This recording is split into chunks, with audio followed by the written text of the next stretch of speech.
Oh Tanya, sweet, yeah. Oh, la la la la la la, oh la la la, oh la la la la. Ah.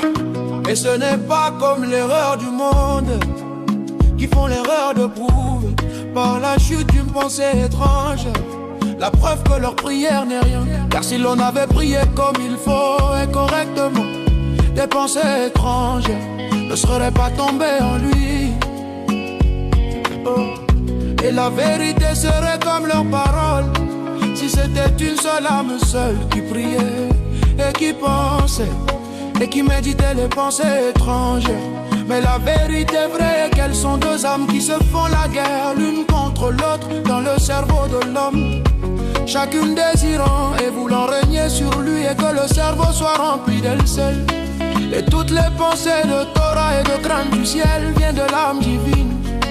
Et toutes les affaires du monde viennent de l'âme animale. Seulement l'âme divine est vêtue en elle.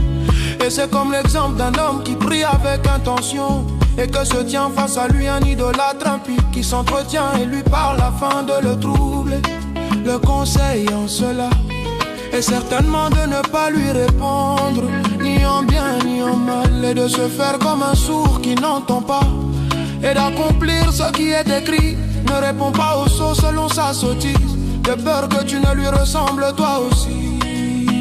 Hey, ainsi qu'il ne répond de rien, ni aucun argument ou réplique contre la pensée étrangère. Car celui qui lutte avec un être souillé se souille lui-même aussi. Seulement qu'il se fasse comme s'il ne savait pas et n'entendait pas les pensées qui sont tombées en lui, qu'il les retire de son esprit et qu'il redouble d'efforts par la force de son intention. Et s'il lui est difficile de les retirer de son esprit parce qu'elles troublent son esprit très puissamment, alors il doit baisser son âme devant Dieu et le supplier, le béni soit-il, dans sa pensée d'avoir pitié de lui, dans ses miséricordes multiples, comme la pitié d'un père sur ses enfants qui sont issus de son cerveau.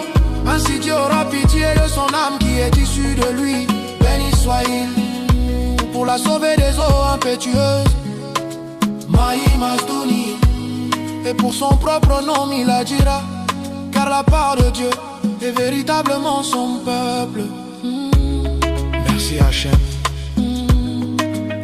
Merci Hachem.